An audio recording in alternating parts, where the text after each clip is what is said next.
Hi there folks, I'm Stanley the Siberian. Welcome to Duggar's Bark for your bed and breakfast. So what brings you folks to our city and our super pet-friendly hotel? Bonjour Monsieur le Stanley. We are in from my villa in the south of France for the Canine Search and Rescue Conference. And if my sense of smell is accurate, which I am sure that it is, you better check on the Labradoodle intern by the microwave in the break room, because I believe that he is burning his afternoon treat. Wow, thanks. That's some Sherlock Holmes level of observation. Amazing. You know dog. Brittany is one of the top search and rescue dogs in the world. Her nose is seriously registered with the American Kennel Club. She worked at Ground Zero after 9/11, helped the cleanup effort after Hurricane Katrina in New Orleans, and worked a slew of other heroic jobs. She's even been on the Today Show, like back when people watched it. Before, the whole Carson Daly era. Oh my dog. That's just awesome. Duggar will certainly want to have her on his Pawcast. The Duggar Pawcast is a podcast that uses AI technology to enable Duggar to interview some of the most famous dogs in history, like Brittany. I'm going to give the little bugger a ring and let him know that you've checked in and are here. Thank you, Stanley. We would be honored to take part. I am Riley, and I was on the ground at Ground Zero as well. You may not recognize me, but I was the subject of one of the most iconic photographs of 9/11. So Duggar can get 2 hero dogs for the price of 1. This is a paid appearance, right, Stanley? Well, Brittany, you will have to ask Duggar and his people, some of which of course are animals, about the finances, and keep in mind that he's a cheap little Bichon Shih Tzu. Okay, you are checked in. And here's your welcome kit for dogs and your pet-friendly check-in guide. It includes a summary of the pet policy, a map of the poo stations on the property, and a QR code to a directory of nearby dog parks and other pet-friendly destinations. Enjoy your stay. Nice. This confirms what we have learned from our searching when we arrived. The poo stations are located on the southwest and northeast sides of the hotel, and the Great Escape Pet Walk, it lies 0.4 miles directly south of the hotel. You know dog. We are search dogs. So we already know a lot of that. But we are also very disciplined. So thanks for this nice summary of the hotel rules. And I will check out the pet-friendly directory during one of the media breakout sessions, like the one called, How to Look 7 Times Older on TV. I mean, what's up with that? Thanks.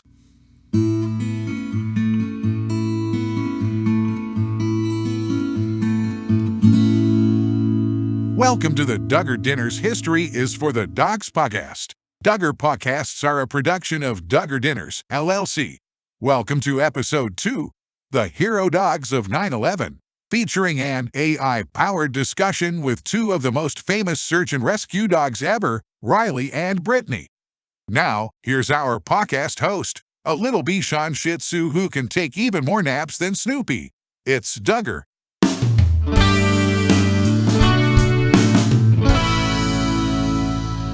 Hi there to all of you history buffs, and particularly to the dog lovers in the group. It's me, Duggar. Marcy. Hey Duggar, I am right here. I've spent quite a bit of time doing some extra research for today's podcast. I can't wait to meet them both. I remember the photo of Riley against the backdrop of the destruction at Ground Zero. And Brittany, while the name looks like it's French, it's spelled Bretagne. It is actually pronounced Brittany. She was not only involved in the rescue efforts at Ground Zero, she led tons of search and rescue efforts throughout the U.S. The topic for this one is so serious. My dad had me watch a 9/11 video compilation from events in New York City from 8:47 to 10:47 on September 11th. It gave me a really good perspective. That's good to hear. It's a real honor to have Riley and Brittany sit in with us today, and I think there is going to be so much to learn. But these dogs, they've been through a lot, and we have to remember that our listeners have been through a lot too. The 9/11 attacks changed America, and it's something nobody will ever forget. So, as we learn today about the furry heroes of 9/11, let's not forget about the thousands of dedicated humans that were standing right behind them. And the millions more of concerned humans that were also standing with them. Well said, Marcy. And that's really the great thing about our advanced AI technology that enables us to speak directly with some of the most important furry friends in history. We give listeners another way to learn about their stories. Today, the stories of some very heroic dogs through our Duggar Pawcasts, or podcasts. It's a Duggar Dinners technological miracle. I am fortunate to have Marcy from marketing at my pet solutions company, Duggar Dinners, sitting alongside me for these discussions. Thanks, Duggar. As many of our listeners may not know, Duggar Dinners works with hotels, breweries, and restaurants nationwide to provide pet-friendly solutions. It's for dogs that go out and have a night out, like at a pet-friendly hotel. So as we provide present-day dogs with things like dog treats, chews, and pet bowls, Duggar thought, wouldn't it be interesting to take a look back at some of the great dogs in American history? And that's really led us to this podcast and today's special episode featuring the hero dogs of 9/11. Let's get started. Today, we are going to start out talking with Riley, a really famous dog from Pennsylvania. Riley is a true national hero. He was one of the search and rescue dogs who was called to Ground Zero in New York City on September 11, 2001.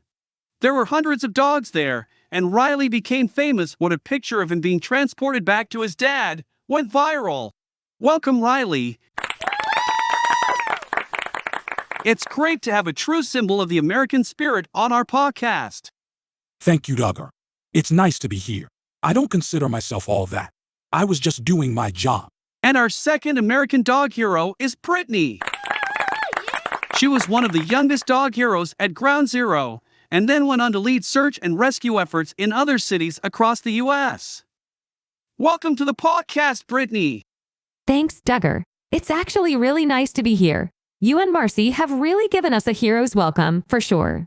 I'm really eager for this opportunity to learn more about both of you. Thanks, Marcy. And I am excited to try a sample of Duggar Dinner's trip treats as well. I love peanut butter. First of all, Riley, tell us all about yourself. What kind of dog are you? I am a golden retriever. My job back in the late 1990s and 2000s was search and rescue. I grew up in Johnstown, Pennsylvania, and my dad, Chris Selfridge, trained me as a pup to be a search and rescue dog. That type of training typically takes 2 to 4 years to be really good, and there are tests I was required to pass. Thanks, Riley. So, Brittany, what about you? Tell us a little about you. I am also a golden retriever, and I was just a few years old when I also searched for survivors at Ground Zero. I grew up in the city of Cypress, Texas with my trainer Denise Corliss, who trained me for search and rescue when I was just a pup. 9/11 happened when I was 2, and we quickly sprung into action. It's where I met Riley. 9/11 was actually my first real responsibility, and apparently, I was so effective that I was later called on to help with rescue efforts for Hurricanes Katrina, Rita, and Ivan. Bow wow! 2 heroic golden retrievers. I am in some great company today. So, Riley, can you tell our audience which breeds make the best search and rescue dogs? It's your larger dogs. German Shepherds, Labrador Retrievers, and Golden Retrievers are probably the best. Individual dogs are selected and trained. But we must demonstrate a willingness to work despite distractions. We have to go through proper command control. That happens with positive reward reinforcement, such as treats or an opportunity to play with a ball or toy. It sounds like a very exclusive pack.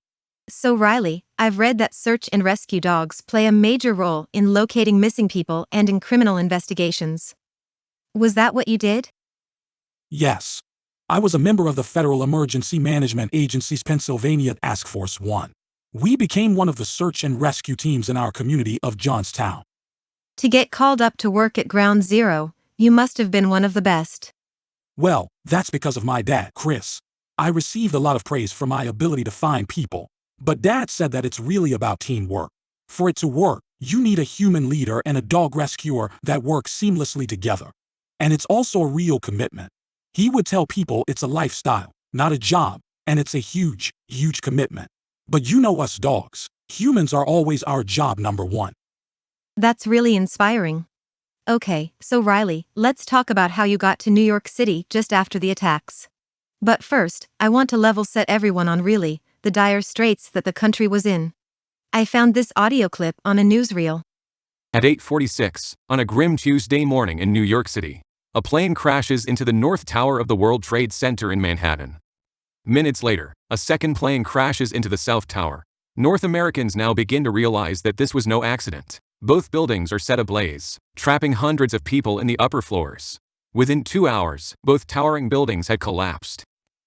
Hundreds of first responders arrived on scene and valiantly risked their lives to save the lives of the workers in the 2 towers, enlisting the efforts of 300-plus courageous search and rescue dogs. These brave men and women were responding to a coordinated attack on both New York City and our nation's capital. It was a terrorist attack on our country that would ultimately take more than 3,000 lives, most of them at the World Trade Center in New York City. That really sets the stage for this horrifying event. So Riley, you were trained for this. So what happened to you that day? When did you arrive at Ground Zero where the World Trade Center buildings fell? September 11 happened on a Tuesday, and my senses told me that something wasn't right that day. My humans were not at their normal jobs, they were at home, watching updates on the news. When I learned this was a real threat on the American way of life, I provided comfort at first. But then Dad said we had work to do. He told me we were needed in New York City because the World Trade Center had been destroyed by 2 planes in a terrorist attack. I then learned about the plane that hit the Pentagon in Washington, D.C., and that Flight 93, which was hijacked and going to be used as a weapon, was brought down just a few miles from our home. So right away, Dad knew we had work to do, and he started getting us ready for the trip, which takes probably 6 to 7 hours. We were in New York City that night. And your mission was to find victims who were still alive? Yes, well, that is what I was trained for. My job is to find people, but none of us had ever experienced anything like this before. As you can imagine, the destruction was unlike anything any of us had ever seen. Volunteer firefighters, police officers, and rescue workers from around the world rushed to the aid of New York City and Washington, D.C. that day. And Riley, for you, it led to a little bit of fame, because a photo of you inspired Americans at a very vulnerable time. So, how did you become famous? On that Saturday, they set up what they call the Highline system. The ropes are connected to what they call a Stokes basket, a basket that is used to carry items from one place to another using wires in a basket of some sort. It's basically a trolley system. After a very long day of searching, I was being transported back to Dad. It was different because Dad usually rides with me, but it was too unsafe. But a photographer, U.S. Navy photographer, also a journalist, First Class Preston Kurz, took a picture of me while I was being carried 60 feet above the debris. And that became an iconic picture that was featured in thousands of newspapers and websites across the country. It is such an inspirational photo. Right. It helped highlight the search and rescue efforts, even though it was almost impossible to find anybody alive. And as Duggar mentioned earlier, the photograph went viral in the very early days of the internet. And of course it hit the TV airways at a period of time when everyone was following the news. But you also provided comfort for the rescuers and for our nation through that picture. Right. Reporters called the dogs a ray of sunshine in a bleak landscape. Many times, the rescuers would come to us for comfort. They felt better after petting me or holding me. So, I feel like there were several ways that we contributed and made a difference. Many dog owners were inspired to pursue search and rescue certification because of the images of dogs helping out at Ground Zero. Several search and rescue training organizations had an increase in funding afterwards. Also, because of the publicity, a study of the effects of this kind of work on dogs was done thanks to funding from the AKC Canine Health Foundation. Your dad said he thought you had no way of knowing what you meant to those first responders at the scene. Right, they were doing such heartbreaking work. But when they pet and hugged me, I could see them smile and I knew I was providing comfort. How dangerous was it? I mean, you weren't on the back of a fire truck looking for a stupid cat in a tree. You were actively searching in debris from a building that a plane crashed into. There must have been glass, metal objects, and sharp edges everywhere. Yes, after we were finished at Ground Zero, we went to the Penn Vet Working Dog Center in Philadelphia where Dr. Cynthia Otto examined us. Most of us had cuts and scrapes on our paw pads, legs, and bellies. Some of us suffered from fatigue and heat exhaustion, like a real hero dog named Tracker. So, Riley, you ended up working there searching and rescuing for 10 days, 12 hours at a time, and you never found a living victim. How frustrating was that for you? It was very frustrating, Marcy. It was easy to lose your motivation to search. Sometimes the humans had to stage mock finds so that we could feel like we were successful and give us that treat or toy. When we train, we always get a reward, and I appreciated those little reminders every once in a while that I was doing my job. My dad told me all of the time that I was doing my job, but it was so overwhelming. But you also assisted in finding those who had lost their lives? The victims, right? Right, Marcy? We still had to find as many of the victims of this awful tragedy as we could. There is a term for dogs that are trained specifically to find people that are no longer alive. They are called cadaver dogs. And at some point, we all kind of turned into cadaver dogs, even though that wasn't what we were trained for. I never had a lot of formal cadaver dog training, at least not like some of my friends who are experts at that, but I knew it was important to find the victims as well, so I did my best. Normally, when I found a victim, I would bark to alert Dad and the first responders that someone was alive and needed help. But when I found a victim who wasn't alive, I would just paw at the ground to let them know. Wow. That is really 2 weeks of very intense work. So Brittany, I read that you also worked long hours, 12-hour shifts for 2 weeks at Ground Zero. And like Riley, you were also instrumental not only in helping search the wreckage, but also in providing support and comfort to the first responders. The firefighters and other rescue workers broke my puppy heart.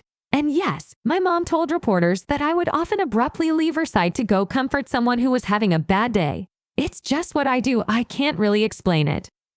Very interesting. You began training as an 8-month-old pup for search and rescue tasks, and you ended up working at other natural disasters, right? Hurricanes and tornadoes are devastating, not just in the damage they do to the houses we live in with our parents, but also because they separate families and their pets. So in those cases, dogs like me and Riley are brought in to find the living victims that are trapped in crannies and voids created by collapsing houses and buildings. Unfortunately, what we cannot help is connecting lost pets with their families. That's such a big issue during a disaster. You guys are so heroic. But I understand it was really a team effort, and that there were other heroic stories about incredible canines and a great story about one dog in particular, Tracker. Let's talk about those other dogs for a bit, after a short break. Welcome to the Oh My Dog segment of our podcast, where it's awesome how Duggar always seems to discover something unexpected that none of us knew from his special guests. And at Duggar Dinners, we work diligently with our hotel and Airbnb partners to make sure that there is nothing unexpected for their pet-friendly guests. We offer a welcome kit for dogs, the first solution of its kind in the nation, and we provide additional welcome services, like a pet-friendly check-in guide that summarizes pet policies, a pet-friendly directory for nearby places to go with your pet, and more. Next time you stay at a pet-friendly hotel, ask them why they aren't making their location more pet-friendly by working with Duggar Dinners. Now back to our program.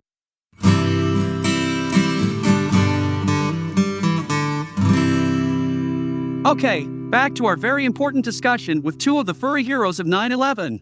I am learning a lot, and I am not easy to train. So, Riley, how many other dogs reported to Ground Zero that week?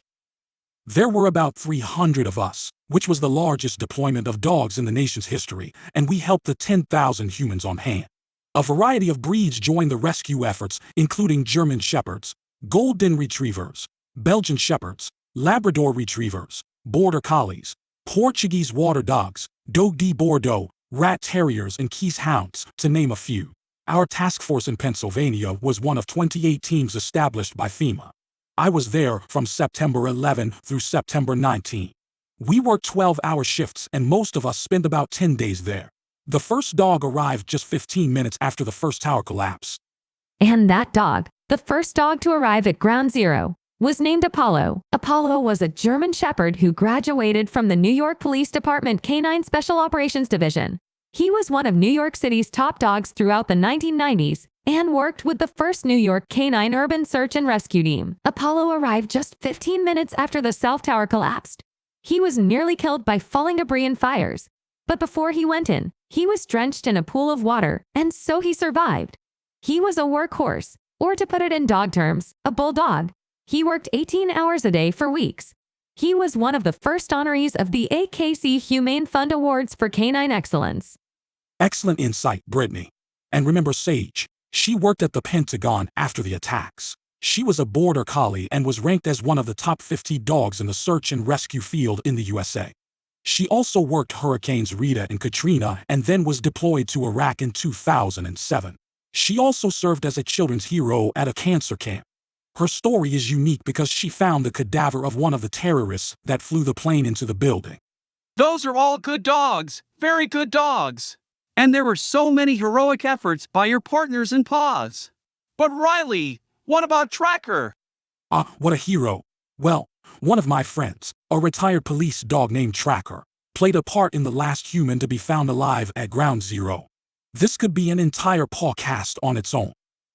His dad, James Symington, was a Canadian policeman from Nova Scotia, Canada, who drove 15 hours to help with the rescue efforts. During the morning of September 12th, the day after the attack, Tracker found something. It was a live hit, indicating some signs of life under the rubble. Firefighters confidently dug in the spot and found Janelle Guzman McMillan buried under 30 feet of unstable debris. Guzman had climbed from the 64th floor of the South Tower and was on the 13th floor when it collapsed. She was trapped for about 26 hours when she was finally saved. She said she owed her life to Tracker. Wow, really? That's incredible. Tracker worked so hard, but he collapsed from smoke inhalation, exhaustion, and burns a day later. Time magazine awarded Tracker the 6th spot on their published list of top 10 heroic animals of all time. And here is an interesting caveat about Tracker and his hero dad.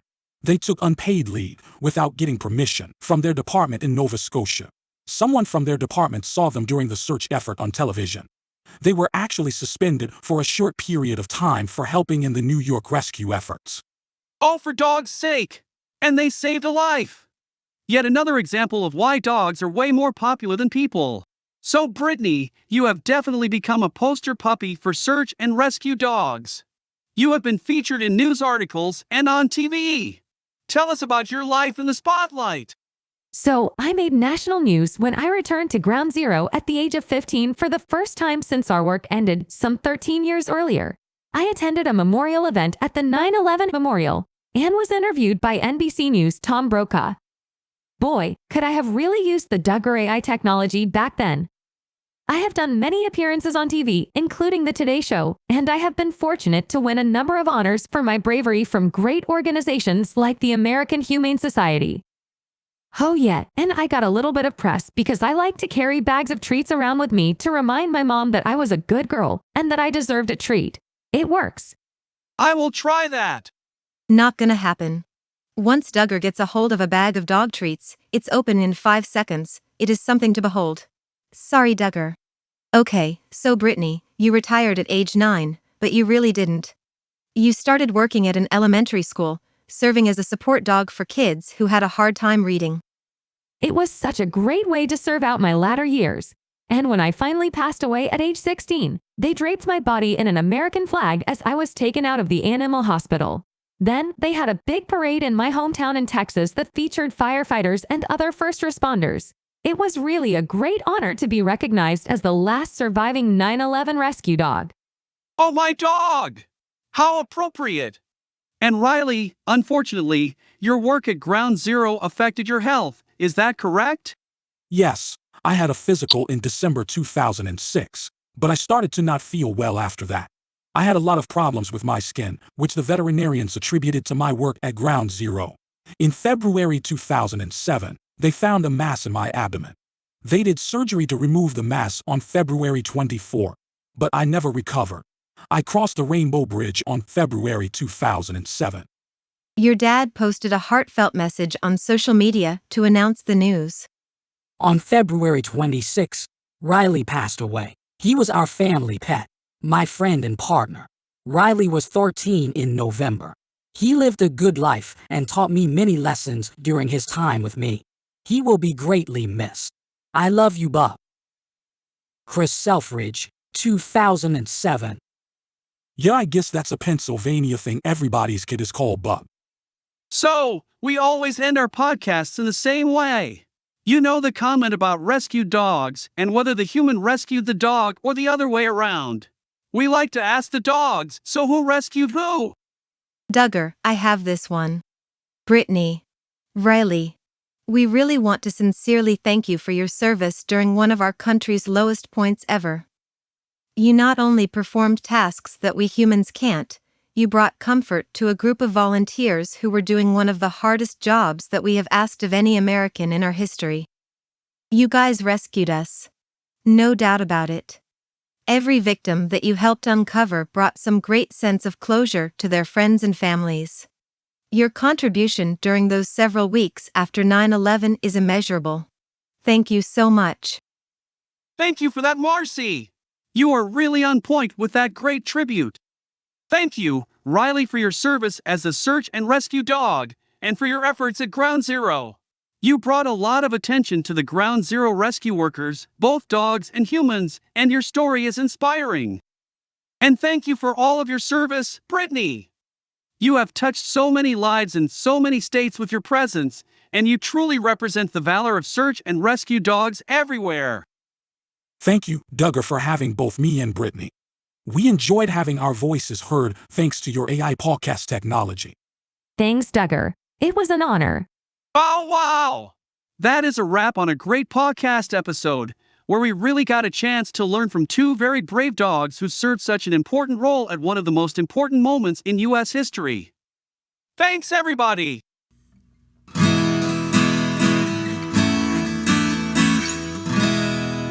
Thank you for tuning in to meet Duggar and learn about some of his famous furry friends. The Duggar Podcast is a production of Duggar Dinners, LLC. The series was created by Ken Barlow, produced by Colin Larson, and inspired by Duggar, a real Bichon Frise Shih Tzu mix that lives in Indianapolis with Ken. Episodes were written by Kevin Barlow and edited by Ken Barlow and Colin Larson. Original music created and performed by Colin Larson. Visit our website at www.duggardinners.com so you can learn more about our pet-friendly solutions. Be sure to recommend Duggar Dinners to your favorite pet-friendly destination.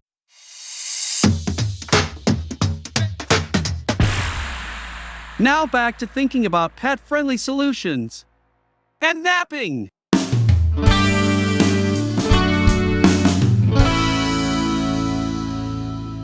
A quick note about content in the Duggar Podcast. While we have based our unauthorized accounts on research using reliable sources, keep in mind that we may have embellished certain elements of the story, like Riley's dislike for Carson Daly or Brittany's villa in the south of France, strictly for entertainment purposes.